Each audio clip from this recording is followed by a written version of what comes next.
اسے اس حالت میں دیکھ کر سلمہ بھی خوش نہیں تھی۔ وہ وہیں کھڑی ابو محجن کو غمزدگی کی حالت میں دیکھتی رہی۔ ابو محجن نے اوپر دیکھا، اس کی آنکھوں میں آنسو تھے۔ وہ بہت بڑا شاعر تھا اور فی البدی شعر کہنے میں مہارت رکھتا تھا۔ اپنی اس وقت کی بے بسی پر اس کی زبان پر کچھ اشعار آ گئے جو آج تک تاریخ میں عربی زبان میں محفوظ ہیں۔ ان کا خلاصہ کچھ یوں ہے: کیا اس سے بڑا کوئی اور غم ہو سکتا ہے کہ سوار میدان جنگ میں نیزہ بازی کر رہے ہیں اور میں زنجیروں میں جکڑا ہوا ہوں۔ اٹھنا چاہتا ہوں تو زنجیریں نہیں اٹھنے دیتی اور دروازے اس طرح بند کر دیے جاتے ہیں کہ پکارنے والا پکارتے پکارتے تھک جاتا ہے۔ میرے پاس دولت بھی بہت ہے اور میرے بھائی بھی کچھ کم نہیں، لیکن کیا دولت کیا بھائی، سب مجھے تنہا چھوڑ گئے ہیں، کسی کو میرا خیال نہیں۔ میں نے اللہ کی بارگاہ میں عہد کیا ہے کہ میرے لیے شراب خانے کے دروازے کھول دیے جائیں تو بھی ادھر کا رخ نہیں کروں گا۔ عرب کے اس عظیم اور بہادر شاعر کے خلاف سب کو یہی ایک شکایت تھی کہ شراب نہیں چھوڑتا تھا۔ اسے سزا ملی تو بھی اس نے شراب نہ چھوڑی۔ اب سلمہ کی موجودگی میں اس نے اشعار کی زبان میں اپنے دل کی کیفیت بے ساختہ بیان کی تو اس نے یہ عہد بھی کیا کہ اسے آزاد کر دیا گیا تو وہ شراب چھوڑ دے گا۔ اس عہد کے علاوہ اس نے اپنے جذبات کا اظہار جس انداز سے کیا، اس نے سلمہ کے دل پر ایسا اثر کیا کہ دل پسیج گیا۔ ابو محجن کے آنسو بہ رہے تھے۔ تاریخوں میں آیا ہے کہ سلمہ نے اسے کہا، میں نے استخارہ کر لیا ہے، میں تمہارے وعدے سے مطمئن ہوں۔ استخارہ کا مطلب یہ نہیں کہ سلمہ نے نماز استخارہ پڑھی تھی اور اسے خدائی اشارہ ملا تھا۔ استخارہ کا مطلب یہ تھا کہ سلمہ نے لمحہ بھر کے مراقبے میں محسوس کر لیا تھا کہ ابو محجن جو کہہ رہا ہے اور اس نے جو عہد کیا ہے وہ اس کے دل کی آواز ہے۔ وہ ضمیر اور روح کی پاکیزگی کا دور تھا۔ مسلمانوں کے ذہن بدی کے خیالوں سے پاک ہوتے تھے۔ انہیں کسی پروہت اور کسی عامل کی ضرورت نہیں پڑتی تھی۔ اللہ کے ساتھ ان کا براہ راست رابطہ ہوتا تھا۔ سلمہ عظیم خاتون تھی۔ انہوں نے ابو محجن کی نیت اور جذبے کو سمجھتے ہوئے اپنے خامند کے حکم کی خلاف ورزی کی، اور نہ صرف یہ کہ ابو محجن کی بیڑیاں کٹوا دیں بلکہ اسے سعد رضی اللہ عنہ بن ابی وقاص کا گھوڑا دیا جو محل کے اندر ہی بندھا ہوا تھا۔ اس گھوڑے کا نام بلقا تھا۔ سلمہ نے اس شاعر کو تلوار بھی تھی۔ ابو محجن ثقفی کود کر گھوڑے پر سوار ہوا اور میدان کے کسی ایسے دروازے سے نکل گیا جدھر سے اس پر سعد رضی اللہ عنہ کی نظر نہیں پڑ سکتی تھی۔ سلمہ اوپر سعد رضی اللہ عنہ کے پاس چلی گئیں۔ سعد رضی اللہ عنہ اس قدر اعصابی کھچاؤ میں تھے کہ انہیں جیسے یاد ہی نہیں تھا کہ سلمہ نیچے کیوں گئی تھی۔ سعد رضی اللہ عنہ کی نظریں میدان جنگ میں لگی ہوئی تھیں اور ان کی ذہنی اور روحانی قوتیں لڑائی پر مرکوز تھیں۔ دشمن نے اب پیادہ دستے آگے کر دیے تھے۔ سعد رضی اللہ عنہ نے اس کے مطابق ہدایات لکھوا کر نیچے پھینکنی شروع کر دی۔ دشمن کے پیادوں کا جو پہلو سعد رضی اللہ عنہ کی طرف تھا، ادھر ایک عربی گھڑ سوار آیا۔ اس نے میدان جنگ کے دستور کے مطابق سر اور چہرہ منڈاسے میں لپیٹ رکھا تھا۔ اسے دیکھ کر دشمن کے چند ایک پیادوں نے گھیرے میں لے لیا۔ ان کے پاس برچیاں اور تلواریں بھی تھیں۔ ایک سوار کو گرا لینا ان پیادوں کے لیے کوئی مشکل نہیں تھا، لیکن اس سوار کی جب تلوار حرکت میں آئی تو کسی کی برچی ٹوٹ کر ٹکڑے ٹکڑے ہو گئی، کسی کا بازو برچی کی طرح کٹ کر جسم سے الگ ہو گیا، کوئی گھوڑے تلے آ کر کچلا گیا۔ یہ عربی سوار جس طرح گھوڑے کو گھما پھرا کر پینترے بدلتا اور وار کرتا تھا، اس سے اس کی نہایت حاضر دماغی اور حوصلے کی پختگی کا پتہ چلتا تھا۔ اس نے ان تمام پیادوں کا صفایا کر دیا جنہوں نے اسے گھیرے میں لیا تھا، اور پھر وہ پیادوں کا صفایا کرتا ہی چلا گیا۔ عربی پیادوں نے دشمن کے پیادوں کو کاٹ یا بگا دیا تو اس پہلو کی طرف دشمن کے سوار آئے۔ مسلمان سواروں نے جم کر مقابلہ کیا۔ یہ ایک خونریز مقابلہ تھا۔ سعد رضی اللہ عنہ بن ابی وقاص نے ایک بار پھر اس سوار کو دیکھا۔ وہ دوسروں سے الگ تھلگ اپنی ہی لڑائی لڑ رہا تھا۔ ایسی گھمسان کی لڑائی میں اپنے پرائی کی پہچان ختم ہو جایا کرتی ہے، لیکن یہ سوار الگ تھلگ نظر آ رہا تھا۔ سلمہ، سعد رضی اللہ عنہ بن ابی وقاص نے کہا، اپنے اس سوار کو دیکھ رہی ہو؟ میں اسی کو دیکھ رہی ہوں۔ سلمہ نے کہا، جس قوم کے پاس ایسے سوار ہوں اس قوم کو کون شکست دے سکتا ہے؟ اگر ابو محجن قید میں نہ ہوتا تو میں کہتا کہ یہ سوار یقیناً ابو محجن ہے۔ سعد رضی اللہ عنہ نے کہا، میں نے اسے کئی جنگوں میں لڑتے دیکھا ہے، وہ اسی قہر اور غضب سے لڑتا ہے۔ سلمہ نے سعد رضی اللہ عنہ کو نہ بتایا کہ وہ ابو محجن ہی ہے۔ آفرین! سعد رضی اللہ عنہ اسی سوار کو دیکھ رہے تھے۔ اس کے ایک پینترے پر سعد رضی اللہ عنہ نے بے ساختہ داد دی۔ واہ، آفرین! خدا کی قسم یہ انداز ابو محجن کا ہے، اور اس کا گھوڑا دیکھو، بالکل میرے گھوڑے جیسا ہے۔ دیکھو سوار کے اشارے پر کتنی تیزی سے پینترا بدلتا ہے۔ سعد رضی اللہ عنہ نے لمبی آہ بھری اور گلے شکوے کے لہجے میں بولے، یا اللہ، تیری ذات باری نے کس وقت مجھے معذور کر کے یہاں پھینک دیا۔ سلمہ، میرے بلقا کی دیکھ بھال ہو رہی ہے نا؟ میں یہاں پڑا ہوں، میرا گھوڑا نیچے قیدیوں کی طرح بندھا کھڑا ہے۔ اسے میدان جنگ میں ہونا چاہیے تھا۔ سلمہ نے سعد کو نہ بتایا کہ بلقا اس وقت میدان جنگ میں ہی ہے۔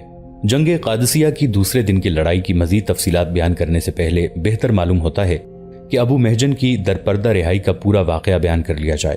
شام کو جب دونوں طرف کے لشکر پیچھے گئے تو سعد رضی اللہ عنہ بن ابی وقاص نے لڑائی اسی نتیجے پر اللہ کا شکر ادا کیا کہ لڑائی ہار جیت کے بغیر ختم ہو گئی ہے۔ لڑائی کا نتیجہ مسلمانوں کے خلاف بھی ہو سکتا تھا۔ آتش پرستوں کے اگر 20,000 آدمی مارے گئے ہوتے تو بھی ان کی تعداد 1,00,000 تھی۔ ان کے پاس ہاتھی تھے اور گھڑ سوار دستے زیادہ تھے۔ مسلمانوں کا جانی نقصان 3-4 ہزار کے درمیان ہو چکا تھا۔ ان کی شکست کسی وقت بھی متوقع تھی۔ یہ ان مجاہدین کے جذبے کا اور قوت ایمانی کا کمال تھا کہ وہ جنگ کے دوسرے دن بھی دشمن پر چھائے رہے تھے۔ شاید اسی اطمینان کا اثر تھا کہ سعد رضی اللہ عنہ بن ابی وقاص نے درد میں افاقہ محسوس کیا۔ وہ اٹھ کھڑے ہوئے اور سلمہ سے کہنے لگے کہ چند قدم چلنا چاہتا ہوں۔ وہ اس طرف چل پڑے جس طرف اس قلعے کی ایک اور کھڑکی تھی۔ یہ کھڑکی محل کے کشادہ صحن کی طرف کھلتی تھی۔ سلمہ ان کے ساتھ ہو لیں۔ میں اپنے بلقا کو دیکھنا چاہتا ہوں، سعد رضی اللہ عنہ نے کہا۔ اس کھڑکی سے نظر آتا ہوگا۔ سلمہ کو معلوم تھا کہ ان کے خاوند کا گھوڑا کھڑکی سے نیچے دیکھو تو نظر آتا ہے، لیکن گھوڑا وہاں ہوتا تو نظر آتا۔ اسے تو ابو محجن ثقفی لے گیا تھا۔ سلمہ سعد رضی اللہ عنہ سے یہ بھی نہیں کہہ سکتی تھی کہ وہ اس کھڑکی کی طرف نہ جائیں۔ سعد رضی اللہ عنہ سلمہ کے کندھوں پر اپنا ایک بازو رکھے ان کے سہارے ایک ایک قدم بڑی مشکل سے اٹھاتے چلے جا رہے تھے۔ کھڑکی کھلی ہوئی تھی۔ سورج ابھی ابھی غروب ہوا تھا، اس لیے ابھی دن کی روشنی کچھ باقی تھی اور مشعلیں بھی جلا کر ایک جگہ رکھ دی گئی تھیں۔ سعد رضی اللہ عنہ کا گھوڑا بلقا کھڑکی سے دور نہیں بلکہ کھڑکی کے بالکل نیچے باندھا جاتا تھا۔ سعد رضی اللہ عنہ کھڑکی تک پہنچ گئے۔ یہ دیکھ کر سلمہ کی جان میں جان آ گئی کہ سعد رضی اللہ عنہ کا گھوڑا اپنی جگہ پر بندھا ہوا چارہ کھا رہا تھا، لیکن راز پھر بھی چھپ نہیں سکتا تھا، اس لیے کہ گھوڑا پسینے سے شرابور تھا۔ اس کی پیٹھ سے زین اتاری جا چکی تھی۔ دوسرے یہ کہ ابو محجن قریب ہی بیٹھا اپنے پاؤں میں بیڑیاں ڈال رہا تھا۔ بلقا کو اتنا پسینہ کیوں آ رہا ہے سلمہ؟ سعد رضی اللہ عنہ نے پوچھا۔ یہ بیمار تو نہیں؟ اس پر گرد جمی ہوئی ہے۔ گرد وہاں نہیں جہاں زین ہوتی ہے، یہ تو لگتا ہے جیسے میرا گھوڑا کوئی باہر لے گیا تھا۔ سائس کو بلاؤ سلمہ۔ اور یہ ابو محجن کیا کر رہا ہے؟ اپنے پاؤں سے بیڑیاں اتار رہا ہے؟ نہیں ابن ابی وقاص، سلمہ نے جرت اور خود اعتمادی سے کہا۔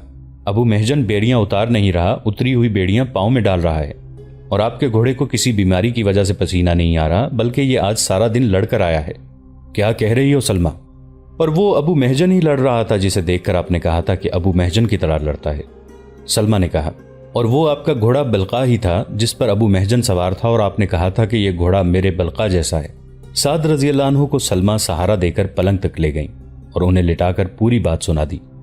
ابو الحجن کے اشعار بھی سنائے اور یہ بھی سنایا کہ وہ کس طرح رویا تھا، اور اس نے 2 وعدے کیے تھے۔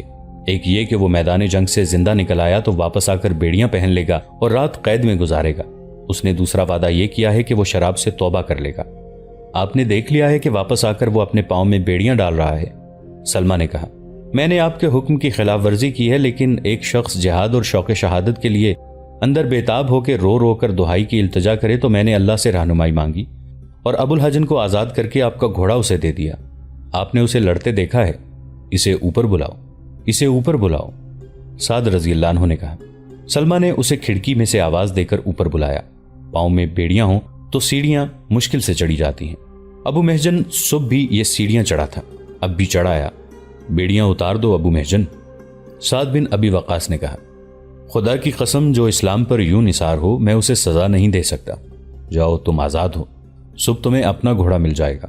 خدا کی قسم میرے سپہ سالار، ابو محجن نے کہا، تو نے مجھے آزاد کیا اور میں نے آج سے شراب چھوڑ دی۔ یہ مکالمہ قاضی ابو یوسف نے اپنی کتاب کتاب الخراج میں لکھا ہے، اور یہ بھی کہ ابو محجن نے باقی عمر شراب نہیں پی۔ ابو محجن کی قید اور رہائی کے متعلق ایک روایت اور بھی ہے جو صحیح تو معلوم نہیں ہوتی، لیکن تاریخ کا ریکارڈ درست رکھنے کے لیے اس روایت کا حوالہ ضروری معلوم ہوتا ہے۔ بلاتری لکھتا ہے کہ سعد رضی اللہ عنہ بن ابی وقاص کے ساتھ سلمہ نہیں، ان کی والدہ زہرا تھی۔ ابن کثیر نے بھی سلمہ کا ذکر نہیں کیا، البتہ طبری نے لکھا ہے کہ سعد رضی اللہ عنہ کے ساتھ سلمہ تھی۔ پھر یہ واقعہ اس طرح بیان کیا ہے کہ سلمہ نے ابو محجن سے پوچھا تھا کہ اسے کیوں قید کیا گیا۔ مجھے کسی حرام چیز کے کھانے پینے کے جرم میں قید نہیں کیا گیا، میں زمانہ جاہلیت میں شراب پیا کرتا تھا۔ میں چونکہ شاعر ہوں اس لیے دل میں جو بات آتی ہے وہ برملا کہہ دیتا ہوں۔ مجھے میرے اشعار پر قید کیا گیا ہے۔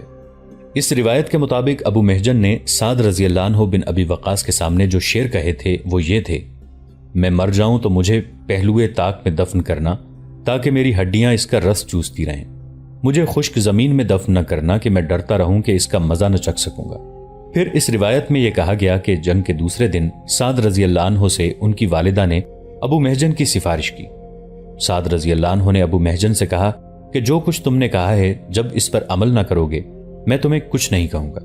خدا کی قسم، ابو محجن نے کہا، ایسی بیہودہ بات آئندہ میری زبان پر نہیں آئے گی۔